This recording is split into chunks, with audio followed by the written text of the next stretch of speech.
Here to talk about that, our next guest will definitely put some input on this topic as the principal of Kipp Charter School in New Jersey. Welcome, Sean Larry Stevens. How you doing? I'm doing well. Thank you guys for having me.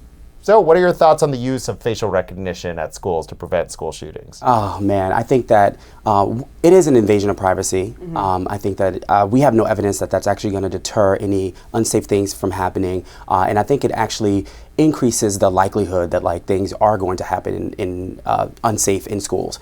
I would like to take the approach of being proactive and just creating a school environment that is safe, that promotes safety. And this sort of law or thing in schools makes me think about metal detectors and just the idea that we're policing people even before they come into our schools, which ultimately just leads to even more lack of culture in the schools and lack of positivity. Going through a metal detector. I mean, Exactly. Just the airport, you're creeped out by TSA, and most studies shows that doesn't work at all. Absolutely. So I think that unfortunately we do live in a society that we need to be thinking about school safety, but there are so many other measures to take.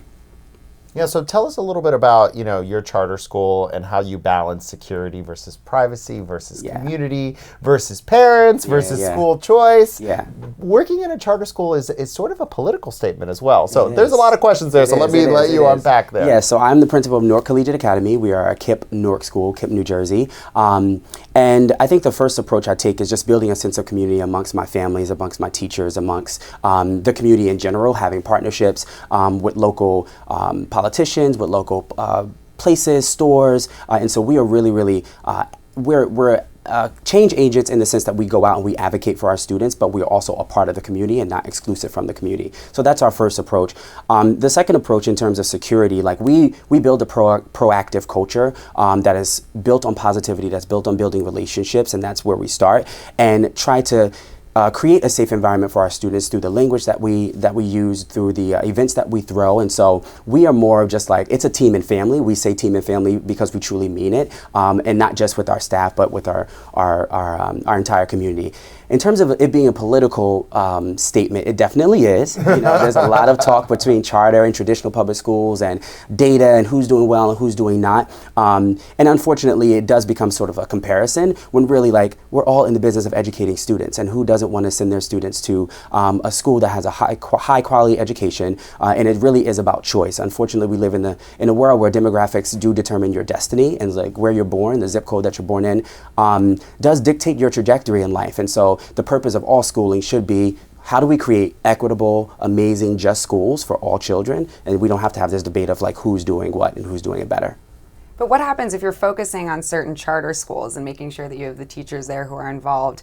Does that mean the other public schools fall by the wayside? Because that's a bit of the argument there. Yeah, no, it doesn't. I can see you have to be in the work to really truly understand it. And unfortunately, we have people who are creating their own narratives about what's happening. We have politicians who are creating their own narratives. We don't have teachers and principals who are standing in the front lines of this saying, hey, you actually are, these are myths. These are not things that are actually true. What are some of the biggest myths about charter schools do you think that you see peddled? Oh man, the biggest myth is that we they call it creaming, or we choose our students, right? That's what I've heard, right? That's what I've heard as so you kind of engineer outcomes through picking the students who have the high, the other one. which is 1,000,000% untrue. Even my school and my network in Kipp, New Jersey, we are you in a tough area? We are in a marginalized area. We're in a difficult place. So this whole idea that you're getting the cream of the crop to begin with untrue. Is patently false. Is untrue. Okay. Definitely untrue. We accept all students. We have a high population of students with special needs. About 26% of our students. Which I've heard that too, that they filter out all the special needs.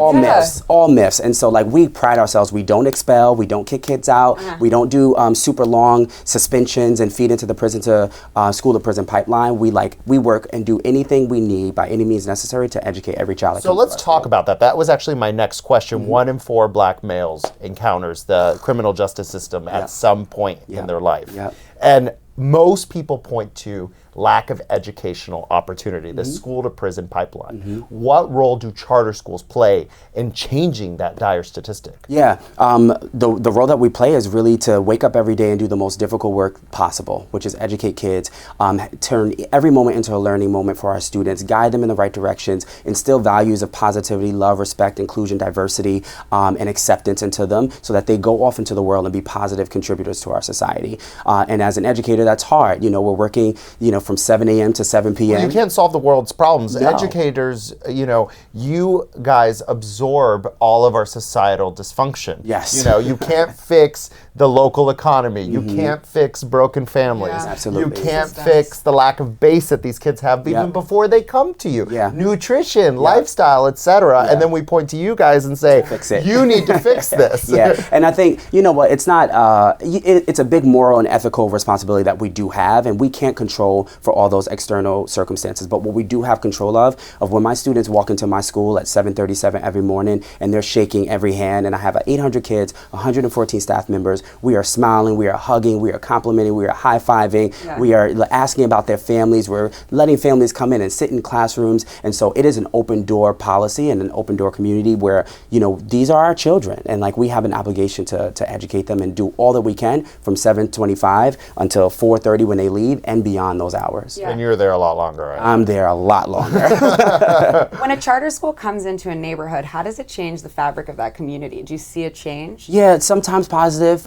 Sometimes there's a lot of conflict. People are not about like, don't close down our schools, and like we're not coming to close down traditional public schools. We're offering more choice. Like we want all kids to have a choice. We want parents to have a choice. Sounds like it makes sense in a society like the United States. Right. I mean, when you go to the store, how many different types of sunscreen are there? Exactly. If there were one sunscreen, that would be like, whoa, what's up in the store, right? Like everything. How many different types of potato chips are there? Right. Yeah, and it's not a cookie color for every family. And sometimes charter schools don't work for we have very high expectations. We have super long hours, and it doesn't work for every student, for every family, depending on their circumstance. And I just want everyone to make a choice that's right for them and right for their college. So if you believe in school choice, you're okay with vouchers as well, with kids getting vouchers to go to we don't have enough time to talk about that. Oh gosh.